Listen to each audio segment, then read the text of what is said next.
Muy buenos días. Justo antes de que me subiera se cae esto. Wow. Bueno, muy bien. Qué bueno estar con ustedes en esta mañana. Gracias a Dios porque podemos cantar que hay poder en el nombre de Cristo. Amén. Y allí Pablo lo decía muy claro. Porque no me avergüenzo del Evangelio porque es poder de Dios. Gloria a Dios por el Evangelio de nuestro Señor Jesucristo. Bueno, en primer lugar quiero agradecer por la confianza de muchos padres que allí en nuestro ministerio pudieron confiar de enviar a sus hijos allí a Bernal. Acabamos de tener una hermosa semana allí con más de 550 jóvenes disfrutando allí de muchas cosas, pero lo más importante, de escuchar la palabra de Dios. Ya estamos terminando allí una temporada con 3 semanas, la primera de jóvenes mayores, más 18, 520, la segunda de jóvenes de 13 a 18 años, adolescentes, allí con más de 500, una más y ahora viene la de niños. Oren por el equipo, porque va a ser muy difícil tener más de 500 niños de 7 a 12 años ahora. Así que mucho trabajo, pero damos tantas gracias a Dios por ver a centenares de jóvenes a lo largo de este verano llegar allí a los pies de nuestro Señor Jesucristo, comprometer también sus vidas por Él. Así que muchas gracias por los papás que allí enviaron a sus hijos. Muy bien, en esta mañana queremos seguir estudiando el libro de Esdras. Allí comenzamos, el hermano Bay hizo una hermosa allí introducción el domingo pasado.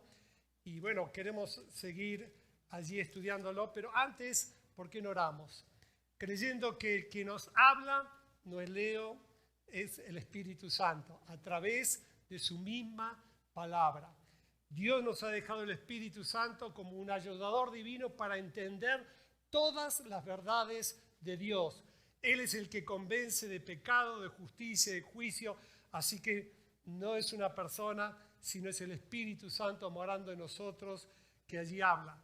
Ahora, quizás en esta mañana quiero decirte de que si no tienes al Espíritu Santo, es duro entender las verdades de Dios. La Biblia dice allí en 1 Corintios capítulo 2, versículo 14, rápidamente dice que el hombre natural no percibe las cosas que son del Espíritu de Dios. Para él son locura, no las puede entender porque se disciernen espiritualmente. Cuando abrimos la palabra de Dios, es el Espíritu Santo que la utiliza para hablarnos. Pero también es difícil quizás entenderla si hay pecado. Así que ¿por qué no inclinamos nuestros rostros? Y si allí hay algo que pueda impedir que escuches la voz de Dios a través del Espíritu Santo, ¿por qué no arreglas eso con Dios? Si hay pecado, si no lo tienes, le dices, Señor, quiero tenerlo, háblame, quiero escuchar tu voz. Oramos. Querido Padre, gracias en esta mañana por este tiempo juntos, tan importante en esta hora para poder escucharte a ti. Oh Dios, queremos escuchar tu voz a través de tu mismo Espíritu Santo, creando en nosotros, Señor, la convicción de todo lo que tú quieres hablarnos conforme a la necesidad que cada uno podamos tener. Te pedimos que tú nos hables en el nombre de Jesús. Amén. Muy bien, en esta mañana queremos poquitito hacer un resumen rapidito y después leer el capítulo que nos corresponde en esta mañana, que es el capítulo 3. Brian hizo una introducción, capítulo 1, capítulo 2. Quizás capítulo 2 fue rápido por toda la genealogía que allí hay, pero vamos a entender un poquito y prepararnos rápido en el trasfondo histórico del libro de Esdras.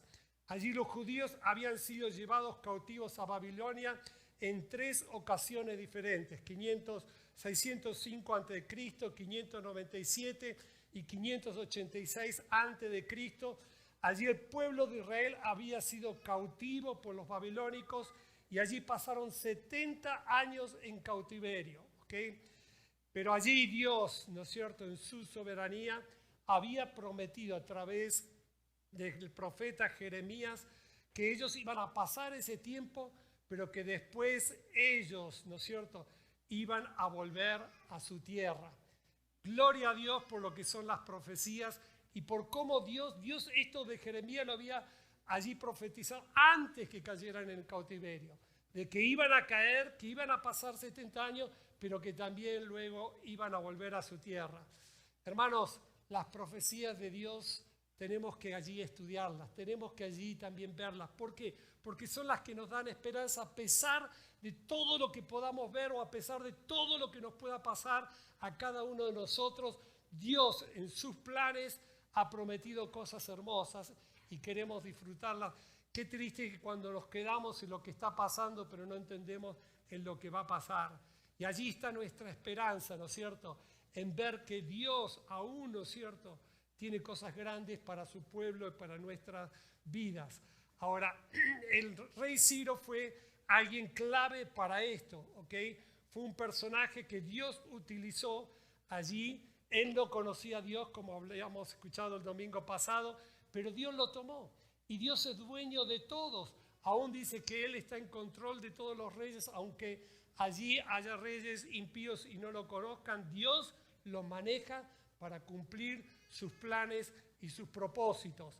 Ahora allí el rey Ciro, cuando conquistó Babilonia en el año 539, allí al año siguiente promulga allí un decreto que les permite a los judíos volver a su tierra, ¿ok? Y me encanta porque esto ha sucedido muchas veces con Israel y sucedió hace poco. Por eso tenemos que creer en las profecías. Sabemos que Israel, ¿no es cierto?, se volvió a constituir como nación.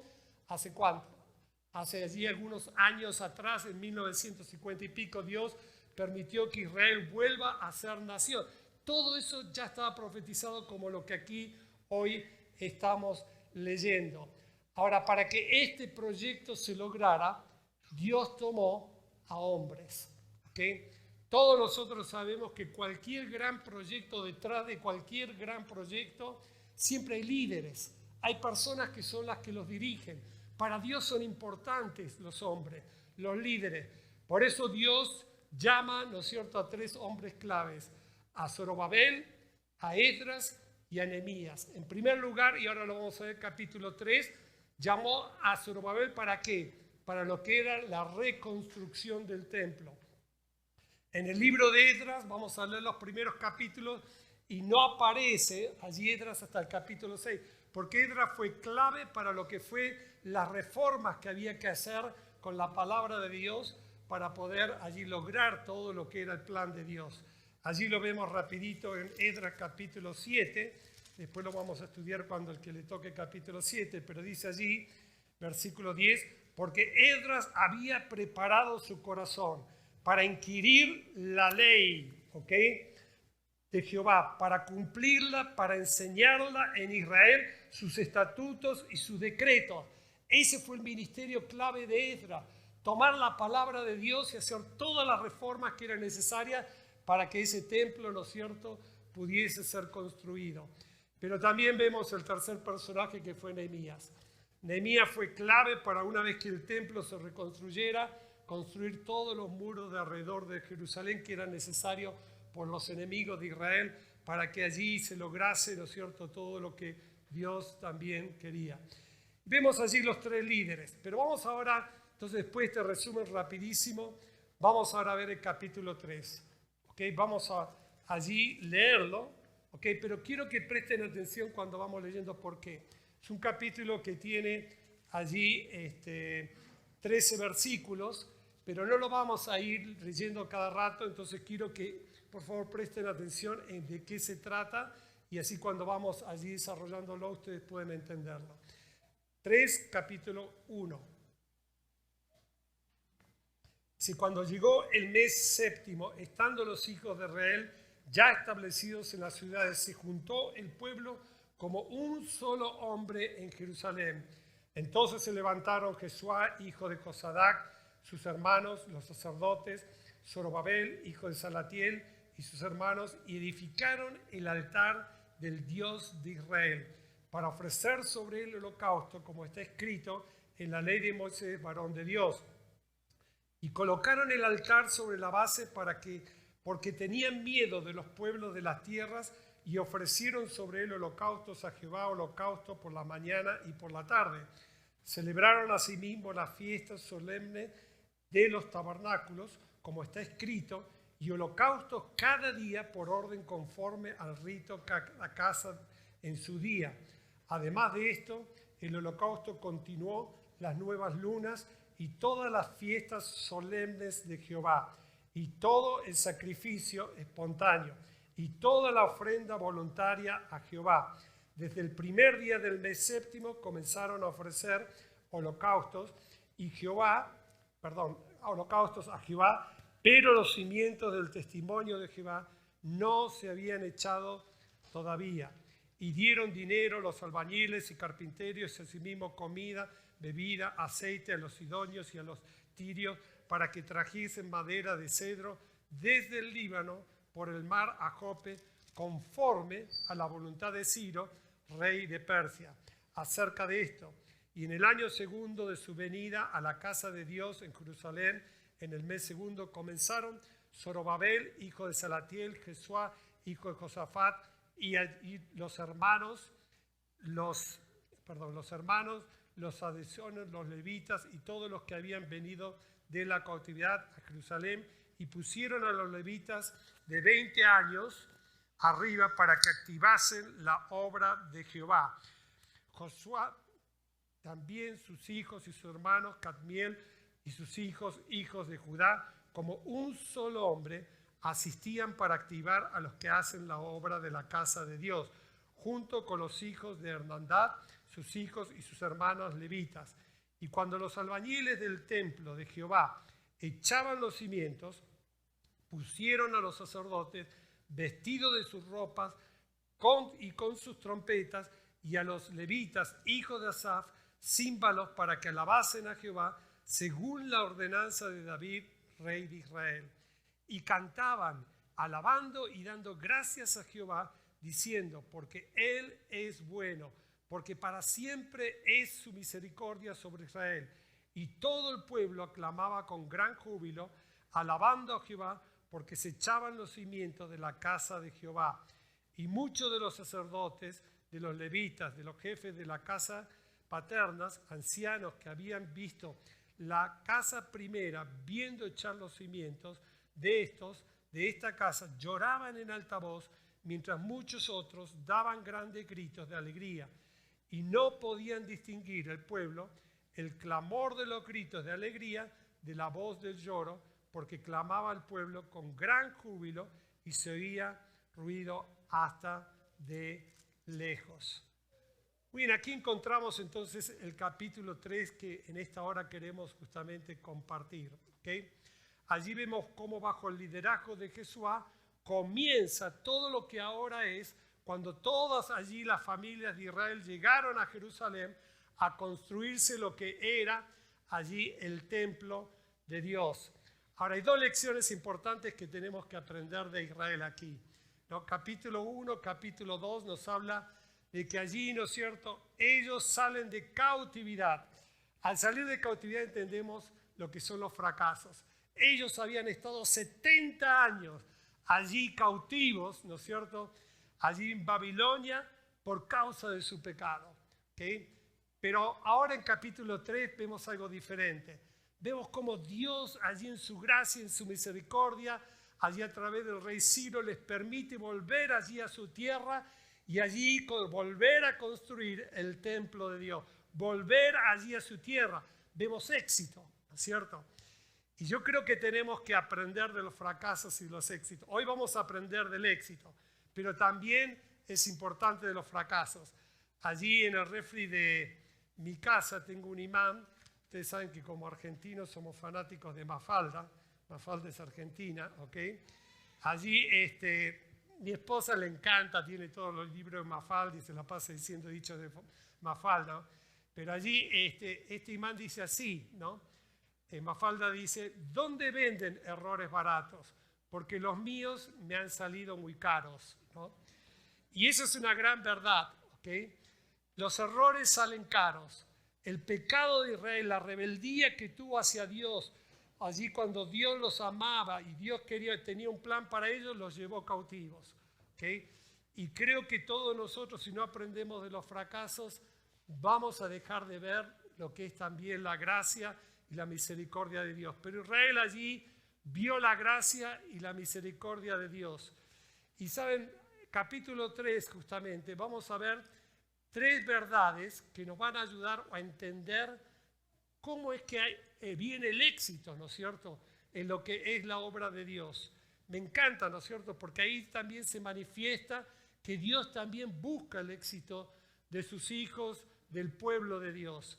Y la primera verdad está justamente, voy al capítulo 1, es que Israel entendió, tenía bien claro, ¿okay?, bien definido, ¿okay?, allí tenía bien definido lo que ellos iban a hacer. Fíjense allí en capítulo 1, versículo 3. Quien haya entre vosotros de su pueblo, sea Dios con él, y suba a Jerusalén, que está en Judá, y edifique la casa a Jehová, Dios de Israel. Él es el Dios, ¿ok?, cual está en Jerusalén. ¿Sabes? Ninguna obra va a ser exitosa si no entendemos, ¿ok?, cuál es el propósito por el cual la vamos a hacer. ¿Okay? Hoy estamos aquí como iglesia, Lumina, Dios nos ha juntado. ¿Cuál es el propósito por el cual estamos aquí? ¿Por qué Dios, ¿no es cierto?, nos tiene como iglesia? Qué lindo venir y estar aquí entendiendo el propósito de Dios. Y sabes, Dios había tenido allí cautivo a Israel mucho tiempo. Dios los libera, pero allí ellos ahora entendían, ¿no es cierto?, qué es lo que tenían que hacer. Una casa a Jehová, una casa que exaltara el santo nombre de Dios, volver a edificar el templo de Dios. ¿Sabes? Si eso no estaba definido, o sea, no iba a haber éxito, porque allí, ¿no es cierto?, lo que ellos tenían que hacer era lo que Dios justamente quería. Tenemos que definir, ¿no es cierto?, nuestro propósito. Y qué importante, ¿no? Hoy nosotros somos los redimidos. ¿Ok? ¿Qué es lo que tenemos que construir? Una casa que dé testimonio del nombre de nuestro Dios. Amén. Sabes, pienso mucho, ¿no es cierto?, en mi propia vida. Hasta los 18 años yo construí una casa que honraba y allí estaba dedicada a exaltar el nombre de Satanás. Re perdido. Si tú me hubieses conocido a los 18 años dirías, no puede ser que eras tú, ¿no es cierto? Mi pelo largo por acá, andaba, ¿no es cierto?, tocando allí en una banda de rock, en tiempo de los hippies, ¿no?, viviendo en comunidades y allí haciendo muchas cosas en contra de Dios. Pero el 18 de octubre de 1974 el Señor me liberó. El Señor allí me salvó. El Señor allí me rescató. Y sabes, a partir de ese día yo entendí algo muy importante. Que yo allí, ¿no es cierto?, había construido una casa equivocada. Había exaltado un nombre equivocado. Y ahora tenía que exaltar el santo nombre de Dios. Y construir una casa que diese gloria a Dios. Y ese es el propósito, después de haber sido redimidos, que Dios ha establecido. Lo estableció para Israel. Y allí estuvo el éxito. Que ellos, ¿no es cierto?, tenían bien claro el propósito por el cual ellos habían sido salvados. Construir una casa en nombre de un Dios santo y exaltar su nombre para que los paganos, ¿no es cierto?, pudiesen también conocer a Dios. Me encanta, ¿no es cierto?, pensar en 2 Corintios capítulo 5, versículo 7, allí cuando Pablo dice, de modo que si alguno está en Cristo, nueva criatura es. Las cosas viejas pasaron, y aquí todas son hechas nuevas. Sabes que cuando yo pienso, ¿no es cierto?, que alguien recibe a Cristo, no puede vivir haciendo lo que hacía antes.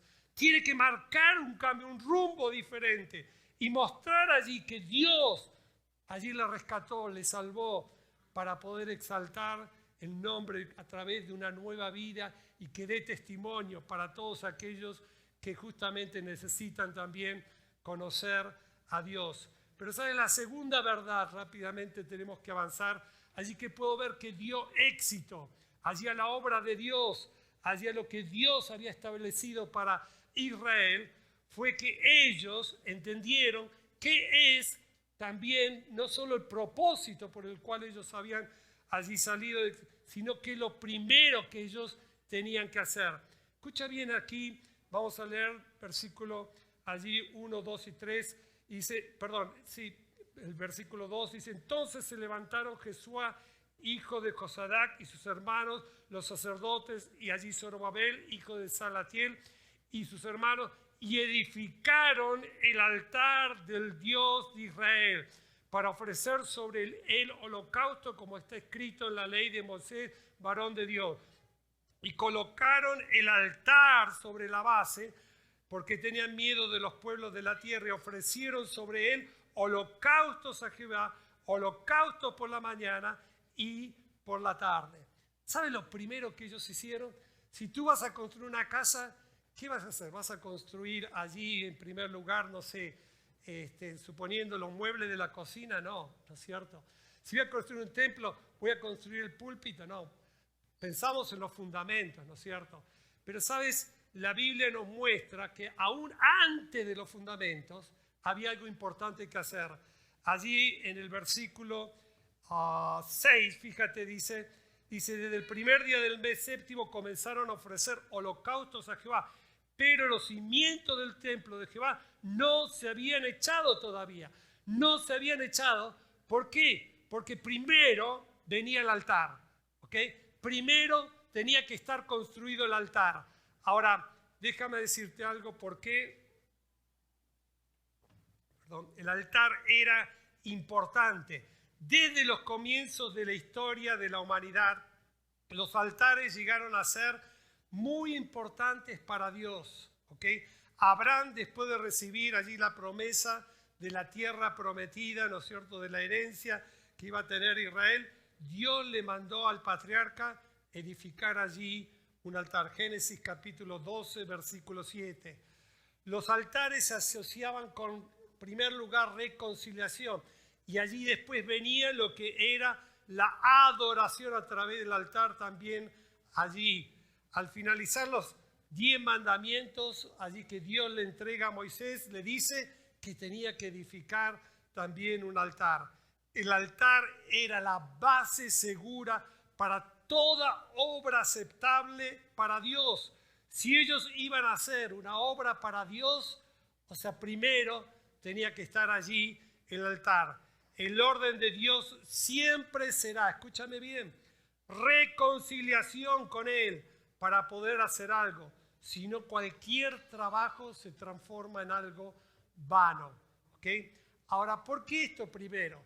Israel había sido rebelde. Por eso habían estado 70 años cautivos, allí esclavos de los babilónicos. Y de repente viene Dios y los libera. Entonces allí tenía que lo primero que hacer es decir, Señor, vamos a pedir perdón por nuestros pecados. Vamos a reconocer que hemos pecado. Vamos a reconocer que por nuestros pecados allí nosotros, ¿no es cierto?, hemos estado cautivos. Y vamos ahora a agarrar y reconociendo nuestros pecados, a pedir perdón y vamos a adorarte. Allí estaba el altar para eso. Entendemos, ¿no es cierto?, que allí sobre el altar, ¿ok?, se hacían los sacrificios para reconciliar al hombre con Dios por causa de todos los pecados cometidos. Allí surgía lo que era la, diríamos, adoración genuina, ¿ok?, de reconocer que el hombre es un pecador y que Dios es santo. Amén. Por esa razón, ¿no es cierto?, hablamos muchas veces de hacer algo para Dios, ¿ok?, pero no podemos hacerlo si no entendemos quiénes somos, lo que Dios hizo y lo primero que realmente tiene que establecerse si vamos a hacer algo realmente para Dios. Ahora vamos a pensar en una forma práctica, quizás en esta hora también, en cuanto al altar, ¿no es cierto? Porque a veces podemos agarrar y decir, bueno, el altar era algo del Antiguo Testamento, allí se tenía que construir, allí el altar estaba para sacrificar un animal, derramar su sangre para que limpiase al pueblo de Israel de todos sus pecados. Y ahí decimos, bueno, ¿qué tengo que hacer? ¿Cómo es eso ahora, no?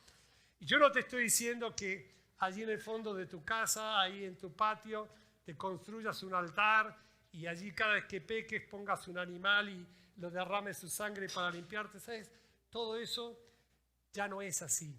Debemos edificar nuestro altar del sacrificio que ya fue hecho allí sobre lo que es la base de la cruz de Cristo. Amén. Debemos poner la base de la cruz donde Dios la puso. El cimiento de la casa de Dios se echa sobre la roca, sobre el sacrificio expiatorio, ¿okay? Que allí ya Dios ha hecho por cada uno de nosotros. Allí es donde viene lo que es la estabilidad y el progreso. Hermanos, gloria a Dios que ya no hace falta, ¿okay? Que nosotros hagamos un sacrificio porque Dios ya lo hizo por nosotros.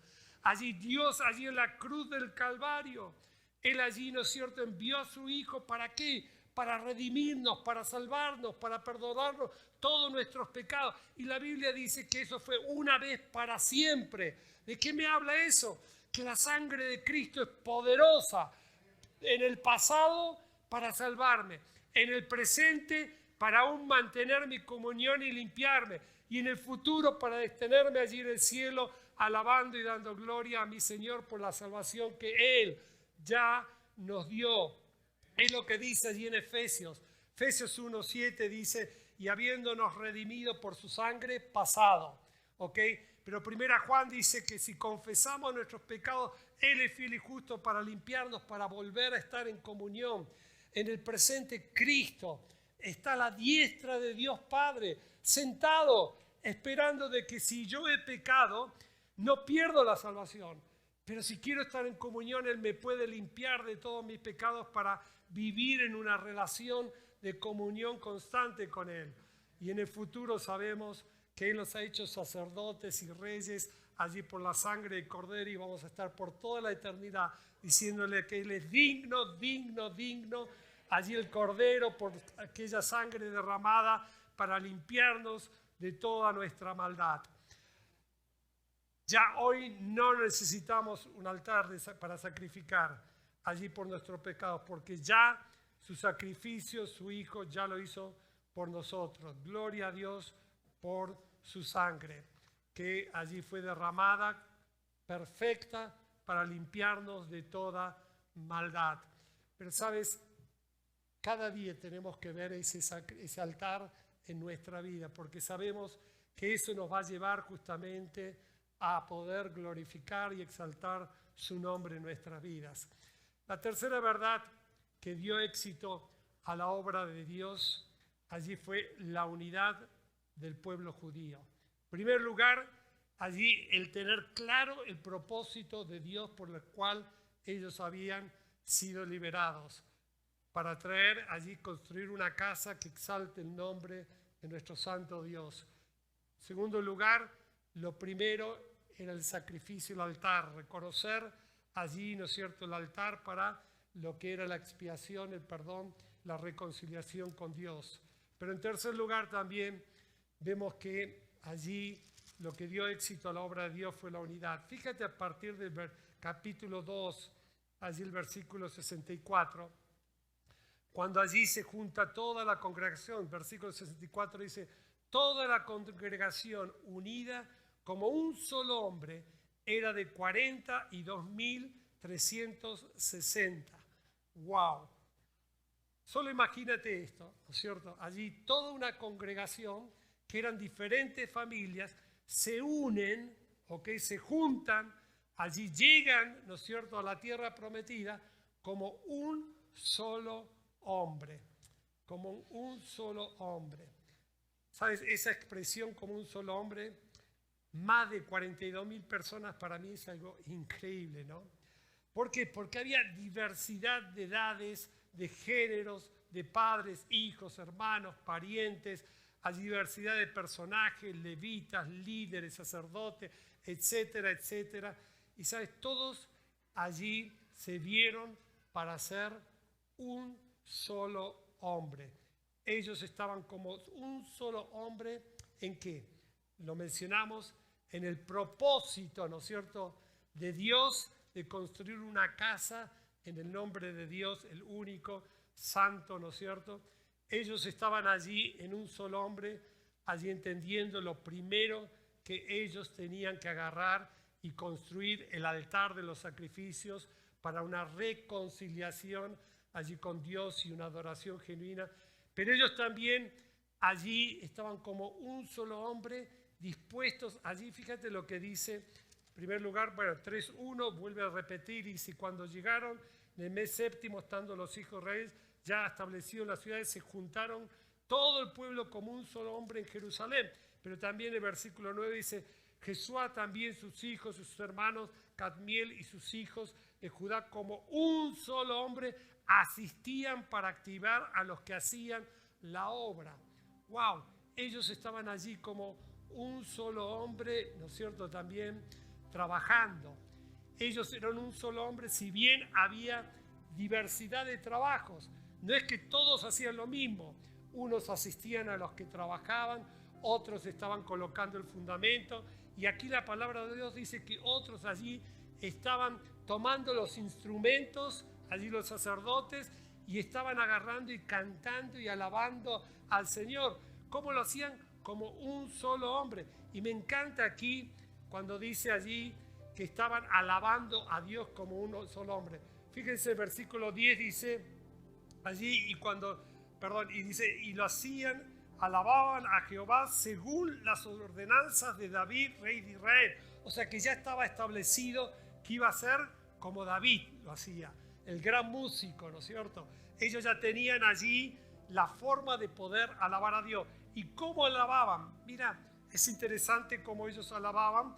Lo hacían justamente a través de, en primer lugar, dice que cantaban alabando a Dios, pero dando gracias a Dios. ¿Por qué? Porque Él es bueno. ¿Por qué? Porque Él era misericordioso. Y estaba pensando y meditando sobre esto y digo, hermanos, qué importante es alabar correctamente, ¿okay? Alabar a Dios, pero dice en primer lugar dando gracias. Y aún pensando en dando gracias, ¿okay? A veces decimos, bueno, Señor, gracias por los alimentos, Señor, gracias por el auto, gracias por la casa. Y damos gracias por cosas que nos aferran o que tienen relación con este mundo. Pero ¿sabes aquí lo que me impacta? Que el pueblo de Israel daba gracias a Dios por algo. Porque habían sido liberados, porque habían salido de la esclavitud, porque ahora ellos podían construir el templo de la casa de Dios, que para ellos era lo más importante. Y ¿sabes? Tenemos que aprender a dar gracias por lo más importante. Lo más importante no es lo temporal. No hay nada de malo de dar gracias a Dios por una casa, por un auto, pero esas son cosas que se relacionan con el mundo. Pero qué bueno cuando damos gracias a Dios por las cosas que se relacionan con lo eterno. Cuando yo puedo agarrar y decir, Señor, gracias porque no voy al infierno, gracias porque me liberaste, gracias porque ahora soy un hijo tuyo, gracias porque voy a estar en el cielo. Y esa es la gratitud que el pueblo de Dios tiene que tener. Ahora, déjame decirte algo. Hablamos de eternidad, hablamos del cielo, pero ¿por qué no lo deseamos? Porque estamos más aferrados aquí. No estamos aferrados al cielo. Señor, gracias por el cielo. Si yo doy gracias por el cielo, voy a querer estar en el cielo. Pero a veces doy gracias por otras cosas que no tienen que ver con lo eterno. Y si me llego a morir, no. ¿Pero por qué? Si voy a ir al cielo. Si me voy a morir como Pablo, estar con Cristo es mucho mejor. Y allí entonces puedo dar gracias a Dios por el cielo. ¿Sabes? Siempre me impacta a través de los evangelios cuando Jesús dice en los 4 evangelios que muchos nos gustará la muerte hasta que la tengan. Y esa es una gran realidad, porque no estamos vibrando por lo que Cristo hizo y por lo más importante que Él nos dio. No es una casa acá en la tierra, sino una casa en el cielo, allí donde vamos a morar para siempre, donde no va a hacer falta comida, donde no va a hacer falta allí orar por una enfermedad, porque nada de todo eso va a existir, va a ser perfecto. Y allí daban gracias, fíjate, dice, daban gracias porque Él es bueno. ¿Bueno por qué? Porque lo salvó, no por otra cosa. Porque fue misericordioso. ¿Por qué? Porque miró en la miseria en que estaban y allí les dio gracia, misericordia para una salvación, ¿no es cierto? Entonces tenemos que aprender, ¿no es cierto?, que la unidad estaba justamente en la alabanza correcta, ¿ok? Pero es interesante también, quizás allí terminando, me queda un minuto en la pantalla y no. Allí es interesante de que en la unidad también se vio quizás algo que no fue uniformidad, de cómo allí se expresaba, ¿no es cierto?, la alabanza. Dice, muchos de los sacerdotes y levitas, los jefes de las casas paternas y ancianos que habían visto la casa primera, viendo allí echar los cimientos, lloraban. Pero después dice que muchos otros gritaban de alegría. ¿Y dónde está la unidad? Unos lloraban, otros gritaban, ¿no es cierto? Pero, ¿sabes? Había unidad. Porque dice que no se podía distinguir entre los gritos y el lloro. Y me encanta cuando la unidad es que no sobresale una cosa, sino que aún siendo diferente, habiendo diferentes expresiones, allí todos alababan a Dios. Alababan a Dios porque estaban siendo puestos allí cimientos del templo. ¿Okay? Y allí qué hermoso saber que los cimientos del templo tienen que ver con la obra también hoy redentora de Cristo, de la casa que hoy nosotros edificamos. Y eso nos tiene que llevar quizás a llorar, a alabar, pero allí, ¿no es cierto?, hacerlo por la obra grandiosa de Cristo en nuestras vidas. Ahora, seguramente los que lloraban, allí lloraban porque veían poner los cimientos y decían, pero estos no son como los templos de Salomón, el templo de Salomón antiguo, no son tan buenos, no importa, pero allí el templo estaba siendo puesto, la gloria del Señor se estaba manifestando, ¿no es cierto? Ahora, ya terminando, déjame decirte que tenemos que también aprender que en el éxito está la unidad, que la unidad hace al éxito. Hoy en día, hermanos, tenemos que entender que había 42.000 judíos que se habían unido como un solo hombre. Ese era el pueblo de Dios. Escuchad, ese era el pueblo de Dios. ¿Tú crees que el pueblo de Dios es solamente Lúmina? No, no es cierto. Son todos los redimidos. Son todos los que el Señor rescató y allí los lleva, ¿no es cierto?, a cumplir o a construir la casa de Dios. Tenemos que aprender, con esto quiero aclarar, como siempre digo, no estoy de acuerdo con el ecumenismo, ¿no es cierto?, de donde se quieren unir todas las religiones y no podemos coincidir, no podemos estar unidos, no somos un solo hombre, porque muchos no tienen la fe en Cristo, no son, ¿no es cierto?, con una sana doctrina, pero hay muchos que sí. Y tenemos que unirnos. Cuando nosotros no buscamos la unidad, el compañerismo con aquellos que el Señor salvó, creo que no estamos entendiendo la gran comisión. La gran comisión es muy grande. Es, diríamos, la magnitud de lo que abarca. Ir por todo el mundo y predicar el Evangelio. ¿Cómo vamos a ganar al mundo si no podemos unirnos, ¿okay?, ser un solo hombre, en que el Evangelio de Jesucristo sea predicado a toda criatura? Tenemos que entender, ¿no es cierto?, también que si no nos unimos, ¿no es cierto?, para hacer la obra de Dios, tampoco estamos entendiendo lo que es el cuerpo de Cristo. El cuerpo de Cristo somos todos aquellos redimidos y todos nos necesitamos para poder hacer la obra de Dios. Quizás no entendemos tampoco lo que es allí el juicio de Dios. Hacemos juicios, hermanos, por los cuales no estamos juntos, a veces que son ridículos, porque algunos aplauden, porque otros levantan la mano, porque otros, o sea, en cosas que no son absolutas, ¿ok? Tenemos, por supuesto, las cosas absolutas nos tienen que unir, pero tenemos que estar unidos para hacer y cumplir lo que es el llamado de Dios en nuestras vidas. Termino con esto rápidamente.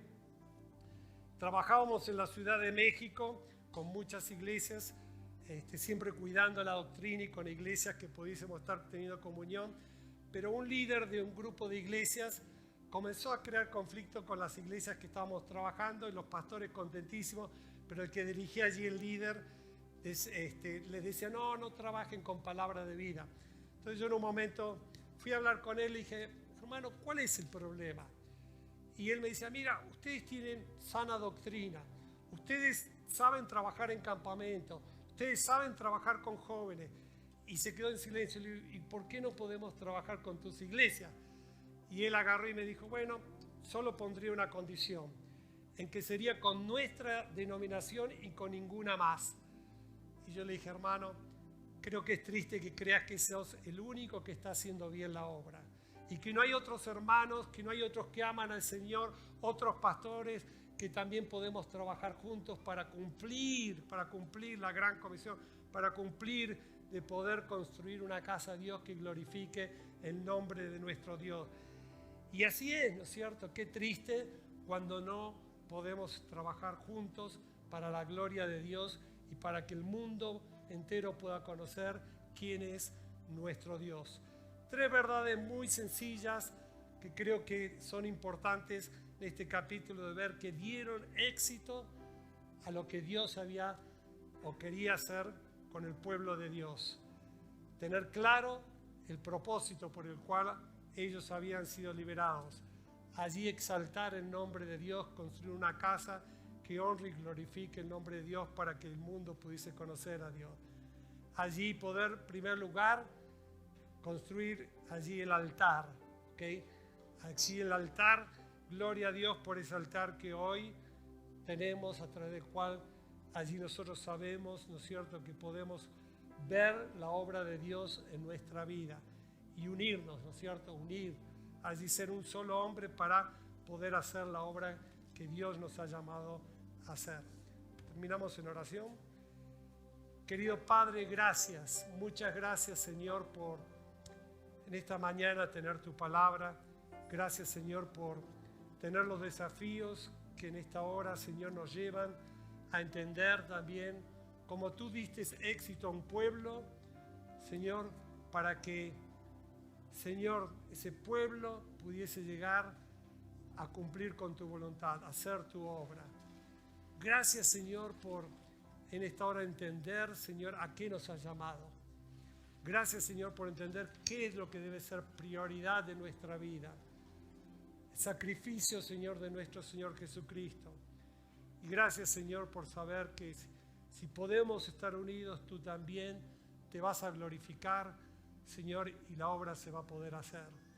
Padre, ayúdanos a poder aplicar estas 3 verdades. En el nombre de Cristo Jesús. Amén.